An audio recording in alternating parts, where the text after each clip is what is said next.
నమస్తే, welcome to Andhraprabha. Andhra Pradesh రాష్ట్ర రాజకీయాలలో అసెంబ్లీ సమావేశాల చుట్టూ జరుగుతున్న రచ్చ, ఎమ్మెల్యేల హాజరుపై సాగుతున్న వివాదం తీవ్ర స్థాయికి చేరుకున్నాయి.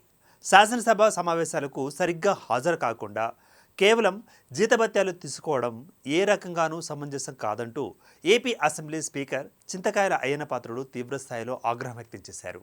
అసెంబ్లీకి రాని బాధ్యతారాహిత్యంగా వ్యవహరించే ప్రజాప్రతినిధుల జీతాలను వెనక్కి తీసుకునేలా ప్రత్యేకంగా ఒక చట్టం చేయాలని తాను స్వయంగా కేంద్రాన్ని కోరినట్లుగా వెల్లడించారు.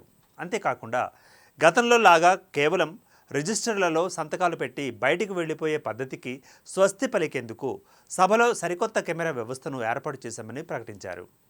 ఎమ్మెల్యేలు వచ్చి తమకు కేటాయించిన సీట్లలో కూర్చుంటేనే ఆటోమేటిక్గా కెమెరాలు ఆన్ అయ్యి వారి హాజరు నమోదవుతుందని, లేకపోతే వారు గైర్హాజరైనట్లుగా పరిగణిస్తామంటూ స్పష్టం చేశారు.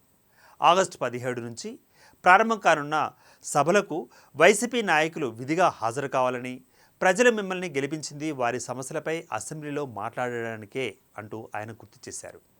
ఈ పరిణామాల నేపథ్యంలో అసెంబ్లీకి వైసీపీ ఎందుకు రావడం లేదు, దీనిపై తెలుగుదేశం పార్టీ దాడి ఎలా ఉంది, అలాగే సాధారణ ప్రజలు లేదా న్యూట్రల్స్ ఏమనుకుంటున్నారనే అంశాలు రాష్ట్ర వ్యాప్తంగా పెద్ద ఎత్తున చర్చకు దారితీస్తున్నాయి. అసెంబ్లీ సమావేశాలను బహిష్కరించడం లేదా సభకు రాకపోవడంపై వైఎస్ఆర్సీపీ తమదైన బలమైన వాదనను వినిపిస్తోంది. సభలో తమకు ప్రధాన ప్రతిపక్ష హోదా ఇవ్వకపోవడమే తాము రాకపోవడానికి ప్రధాన కారణమంటూ ఆ పార్టీ స్పష్టం చేస్తోంది. చట్టసభలలో ప్రజల తరపున మాట్లాడేందుకు, ప్రభుత్వాన్ని నిలదీసేందుకు ప్రతిపక్ష నేతకు తగిన సమయం, హోదా అత్యంత అవసరమని, ప్రజాస్వామ్యబద్ధంగా తమకు ఆ హక్కును కల్పించడం లేదంటూ వైసీపీ నాయకులు ఆరోపిస్తున్నారు.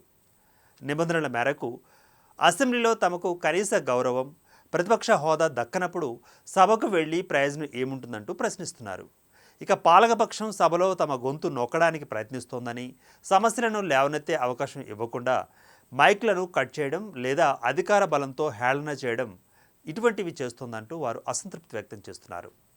అందుకే అసెంబ్లీ లోపల కాకుండా అసెంబ్లీ బయట ప్రజల మధ్య ఉంటూనే ప్రజా సమస్యలపై పోరాటం చేస్తామంటూ వైసీపీ అధినాయకత్వం తమ నిర్ణయాన్ని సమర్థించుకుంటోంది. మరోవైపు అధికారంలో ఉన్న తెలుగుదేశం పార్టీ, దాని కూటమి భాగస్వామ్యులు వైసీపీ వైఖరిపై అత్యంత ఘాటుగా విరుచుకుపడుతున్నారు. ప్రజాస్వామ్యంలో ప్రజలు ఓట్లు వేసి గెలిపించింది సభకు వచ్చి తమ కష్టాలను, నియోజకవర్గ సమస్యలను వివరించడానికే తప్ప ఇలా కంప్లైంట్లు చేస్తూ సభను బహిష్కరించడానికి కాదంటూ టీడీపీ నేతలు విమర్శిస్తున్నారు.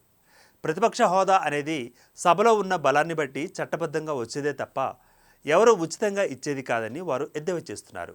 ప్రజా సమస్యలపై పోరాడే ధైర్యం లేకనే, అసెంబ్లీలో తాము చేసిన తప్పులు బయటపడతాయనే భయంతోనే జగన్ తమ ఎమ్మెల్యేలతో కలిసి సభకు రాకుండా పారిపోతున్నారంటూ వ్యాఖ్యానిస్తున్నారు.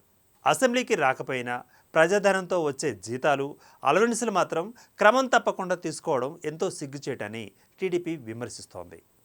స్పీకర్ అయ్యన్నపాత్రుడు తెచ్చిన కెమెరా అటెండెన్స్ విధానాన్ని స్వాగతిస్తూ సభకు రాకుండా డ్రామాలు ఆడే నాయకులకు ప్రజలే తగిన గుణపాఠం చెబుతారంటూ అధికార పక్షం స్పష్టం చేస్తోంది. ఈ అధికార ప్రతిపక్ష రాజకీయ పోరును పక్కన పెట్టి చూస్తే ఈ అంశంపై సాధారణ ప్రజలు, న్యూట్రల్ రాజకీయ విశ్లేషకులు చాలా స్పష్టమైన అభిప్రాయాన్ని వ్యక్తం చేస్తున్నారు. ప్రజాస్వామ్య వ్యవస్థలో ప్రతిపక్షం పాత్ర అత్యంత కీలకమైనదని, ఎలాంటి పరిస్థితులు ఉన్నప్పటికీ అసెంబ్లీ వేదికగానే ప్రభుత్వాన్ని నిలదీయడం ప్రతిపక్ష బాధ్యత అంటూ తటస్థులు భావిస్తున్నారు.